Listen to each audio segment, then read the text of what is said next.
Eighth experiment for the subject of DLXC is based on precision diodes with precision rectifiers with the help of diodes. So the schematic that we are looking at is a basic half wave rectifier or a half wave rectifier. So the basic working of this is the diode over here, which we see when the positive for the positive cycle, when the input, that is Vn, is positive, the diode is forward biased. Sorry, the diode is forward biased and it gives us output. But when it is, and it gives us the output to the threshold of the diode, and when the Vin is negative, the diode does not work, and hence we get a saturation of the op amp. So we use precision rectifiers in some of the applications of electronics where we need AC to DC converters. So where we need pulsated DC output, we use this rectifiers, where the input is AC and the output which we get is only for a certain amount of time or a certain amount of cycle where the diode works. So the output should be seen over here, that is V in, that is a sine wave of input, and the output over here as we see as this. So for the positive cycle the diode works perfectly fine, and for the negative cycle we get a saturation that is zero for grounded, because the diode doesn't work, it is reverse biased. Hence we get a zero line, 0 volts line, millivolts line. And then again for the positive cycle we get the output as this way. So the thing here that we have to see is, for this, as we can see, the problem is that while switching it takes some time, and this time is not very feasible when we are into practical applications of the rectifiers. So the basic half wave rectifier was thoroughly converted into modified half wave rectifiers. So the modified half wave rectifiers work in this way.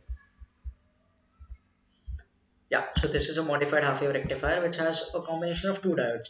So basically they work in, let's see with the output. So this is the V in and this is the V out. So as you can see over here, no switching time is taken, and it quickly switches from input to output terminal.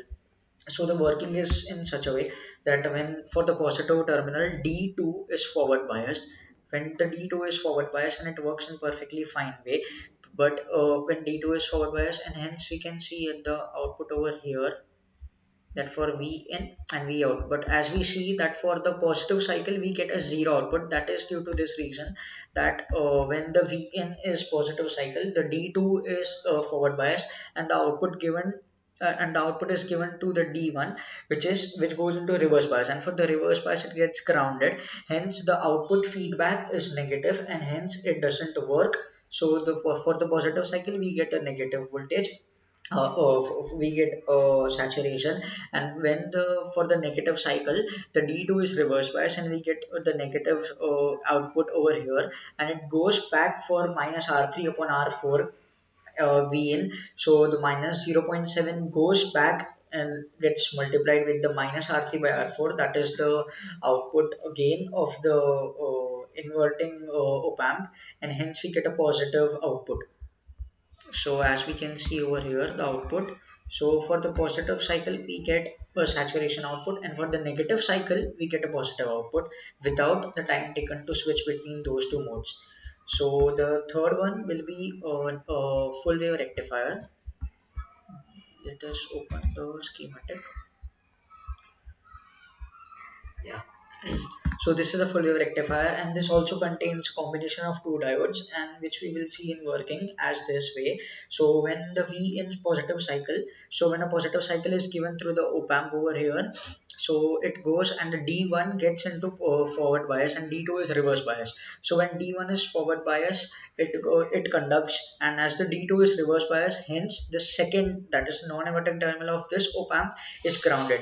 Hence this op amp works as a simple non-inverting amplifier. So when the positive terminal over here is given to this, so when the positive output is given to this terminal of the negative op amp over here, and it goes back through a feedback over here, it gets amplified by the use of a non-inverting amplifier. So for even the positive cycle, we get a positive output. And second, we see that when we get a negative half cycle, the D1 is a reverse bias. Hence, the negative or the non-inverting terminal, sorry, the inverting terminal of the second op amp is grounded, and the D2 is in forward bias, hence we get some output over here. And as it is connected to the non-inverting terminal, hence this diode, this op amp works as a simple non-inverting amplifier. And for the non-inverting amplifier, it goes through a feedback and goes back to the input terminal, and hence as it conducts, we still get 1 plus RF by Ri, and this threshold which we will get is 0.7, and thus we get the output as positive. So for both the cycles, the output are positive. So the diodes work for both the cycles. As we can see, this is the input cycle for positive, negative, and as we can see at the output, let us delete the trace and retrace it. This is V in and this is V out. Yeah. So as we can see that we get output for all the cycles, that is also the positive and also the negative, and we get the positive output for all the cycles. So this is the working of a full wave rectifier. So our second part will be, so the third part of our experiment will be this. It will be clipper.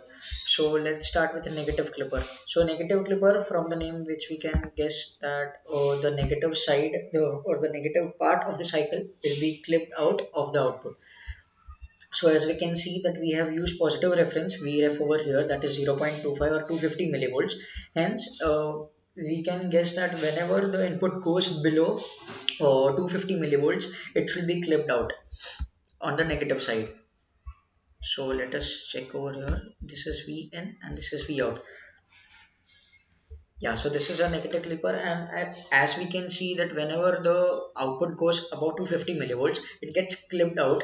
It gets clipped out, and the input goes, and the input is in sync, and the output gets clipped out over here for the positive V reference, that is 0.25 here. So whenever the input goes above the 250 millivolt mark, it gets clipped out, and the other way it works perfectly fine. So for this negative cycle, we see over here we get a clipped waveform. So this is the line which we are getting over here. So for the negative cycle, we get a clipped waveform, and again it works properly for the values that are above the 250 millivolt mark. So the values below the 250 millivolt marks are clipped out for a positive reference of negative clipper. Now let's check for negative clipper with negative reference voltage. So this is the so we have given a negative reference voltage over here, that is minus 250 millivolts. So when the value goes below minus 250 millivolts, the negative part should be clipped out of the output. So this is V in and this is V out. So as we can see, for the values that are above or that are less than the 250, minus 250 millivolt mark, the value gets clipped out, and otherwise the output is perfectly fine for all other values, just clipped out for the values that are less than minus 250 millivolt mark. Now we can see positive clipper with positive reference voltage. So as we can see, the only change over here is that the diode is placed in not in a similar way. It is placed in inverted way, and the reference voltage which we have given here is 250 millivolts in positive 250 millivolts. So when we run this and we take the output V in and V out, so as we can see over here, that the output gets clipped for the values that are above the 250 millivolt mark. That is, as we had seen for the negative clipper, that the values below it were clipped out, and as we can see over here that the output is similar for the values below the 250 millivolt mark, but the values but the output is clipped for the values that are above the 250 millivolt mark. As we can see over here, we get a straight line whenever the input passes above the 250 millivolt mark, and the and below that the output stays similar. So now we can see the final part of our experiment, that is positive clipper with negative V reference.